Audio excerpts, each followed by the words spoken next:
السلام عليكم ورحمة الله. إن شاء الله هتكلم معاكم النهاردة عن حاجة مختلفة شوية، وهو الضفر الغائر. إيه هو الضفر الغائر؟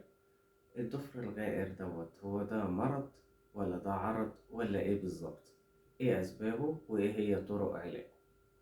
في البداية، يعني إيه ضفر غائر؟ هو الضفر الغائر ده بيبقى في الإيد ولا في الرجل؟ لا، هو بيبقى في الرجل.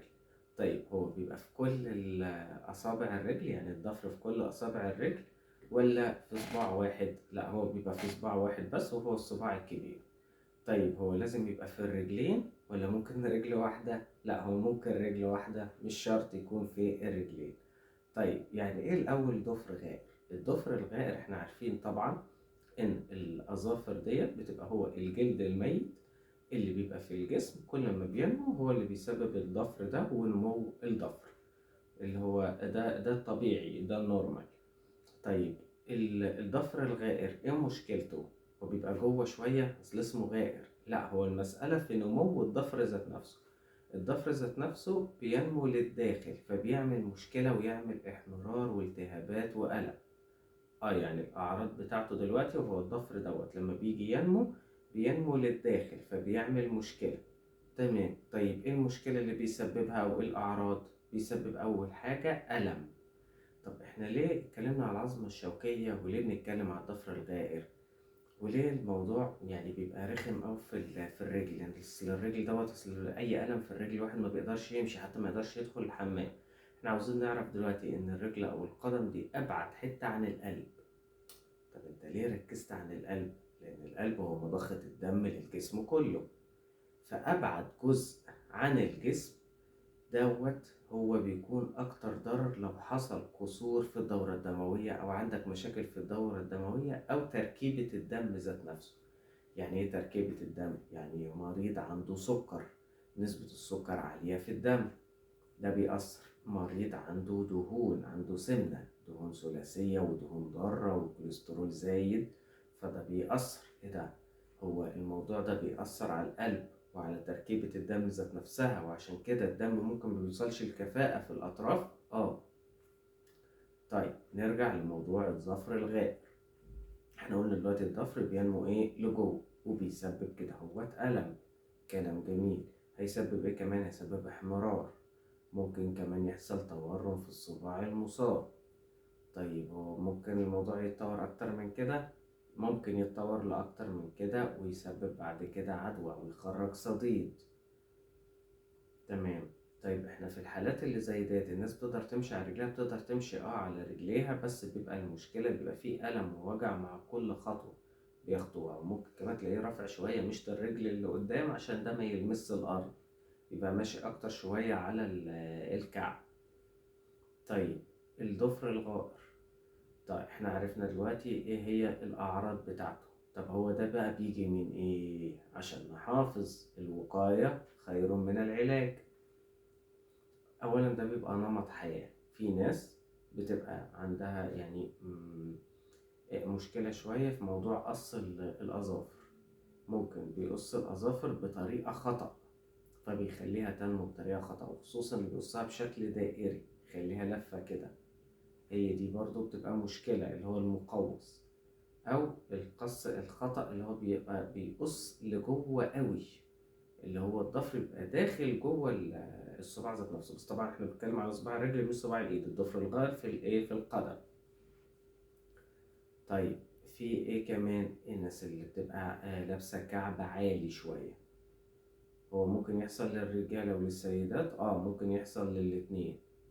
طيب في ايه تاني ممكن يسببه؟ الأحذية الضيقة، لما بتلبس حذاء ضيق عليك سواء كوتش أو جزمة أو ما إلى ذلك، ده ممكن يسبب الضفر الغائر. ممكن يسبب الضفر الغائر. في حاجات تانية زي الإصابات طبعا وبالحوادث، وكاوتش عربية داس على رجلي من قدام والحاجات دي. طيب ايه اللي يزود الموضوع أكتر؟ الناس اللي عندها التهاب شوية في الأطراف. التهاب في الأطراف ممكن يسبب عدوى ويسبب صديد. النقطة التانية التعرق. في ناس عندها الكهرباء بتبقى زايدة شوية في المخ، ممكن تلاقي ايديه بتعرق ورجليه بتعرق.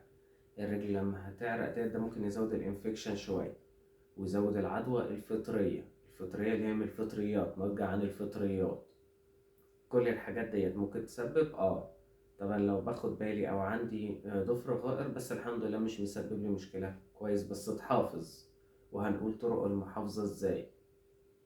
طيب احنا دلوقتي عندنا بعد شر الضفر الغائر، دلوقتي احنا هنعالجه ازاي او نحافظ ازاي؟ لازم نحط رجلينا في مية دافية يوميا 3 مرات على الاقل ربع ساعة. ويا ريت كمان لو نحط حبة ملح في المية ديت، ملح يود ولا ملح عادي، اي نوع ملح مفيش مشكلة خالص، لكن طبعا ما نكترش، والمية ما تبقاش سخنة قوي. والنقطة التانية نحط ايدينا في المية عشان نشوف درجة السخونة قبل ما نحط رجلينا، عشان في ناس بيبقى الاحساس في القدم بيبقى ضعيف، بيبقى مختلف عن الايد، فعشان كده ممكن يحط رجله في مية سخنة جامدة قوي، ممكن تسلخ الرجل، وده غلط. لازم طرق العلاج تبقى حساسة وتبقى بدقة عشان ما يحصلش أي مشاكل بعد كده اهو، لأن في حالات بعد الشر ممكن ده يؤدي لبتر القدم والعياذ بالله. إيه قلنا؟ نحط رجلينا في المية. النقطة التانية في مراهم مضادات حيوية، وخصوصا لو في صديد. طب دي أجيبها من الصيدلية ولا تحت إشراف الطبيب؟ لا، يفضل طبعا تحت إشراف الطبيب، لأن الحالات بتختلف من شخص لشخص. النقطة التانية، أنت مريض سكر ولا مش مريض سكر؟ مريض ضغط ولا مش مريض ضغط؟ عندك مشاكل في القلب وعندك لزوجة دم عالية ودي دايمر ومركب دعامات في القلب ولا لأ؟ سنك قد إيه؟ الدورة الدموية عندك أخبارها إيه؟ الدهون عندك في الدم أخبارها إيه؟ الموضوع ما بيبقاش ببساطة زي ما بنروح الصيدلية والصيدلي بيبقى عاوز يبيع وخلاص، لأ. نخلي بالنا من النقطة ديت لأن دي صحتك، وعشان كده بنعمل الفيديوهات ديت. لازم يبقى عندك ثقافة طبية وتقدر تتعامل مع نفسك، ولازم يبقى عندك فكر ووعي، حتى لو مش ليك يبقى لزوجتك، يبقى لأولادك، يبقى الأبوين. هتفيد اللي حواليك لما يبقى عندك المعلومة وعندك النوليدج أو الخبرة والمعرفة دي. طيب نقدر نعمل ايه كمان يساعد؟ لو بنلبس احذية ضيقة لا نسيبها ونلبس الاحذية الواسعة، خصوصا كمان لو مع الضفر القائر في العظمة الشوكية، يبقى لازم كده هم محتاجين نحافظ دبل، نحافظ مرتين. طيب هنلبس أحذية واسعة، ويا ريت الأحذية أو التوكيلات اللي هي النظيفة اللي يبقى فيها تهوية للرجل، وخصوصا لو في تعرق في الرجل. ويا ريت لو يكون فيها كمان اللي هي الوسادات أو المخدات الهوائية. طيب احنا عملنا ده كله ولسه نفس المشكلة. ايه بعد كده؟ في حل كمان، التدخل الجراحي. طيب التدخل الجراحي ده هيعمل ايه؟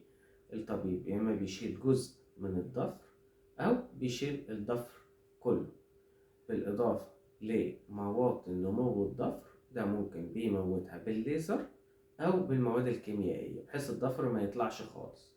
يعني كده هتبقى من غير ضفر. لو هنشيل الضفر كله هيبقى كده انت ما عندكش ضفر خالص في الصباع الكبير، او ممكن يقص منه جزء. طيب هو الحل التدخل الجراحي ده كويس؟ هي مش مسألة كويس ولا لا، الموضوع بيعتمد عليك انت وحسب الألم والضرر اللي واقع عليك. طيب احنا ممكن بالحجامة نعالج الموضوع دوت. الموضوع سهل وبسيط جدا بالحجامة ان هو يتعالج. طب هيتعالج ازاي؟ احنا هنعمل حجامة على الضفر؟ لا، مش هنعمل حجامة على الضفر، احنا هنعمل حجامة على مشط الرجل وعلى الصباع بس اللي فيه المشكلة والالتهابات، ودوت بيبان لنا اذا كان فيه فعلا تحت الجلد في اللي هو المدة او العدوى الفطرية والصديد ولا لا.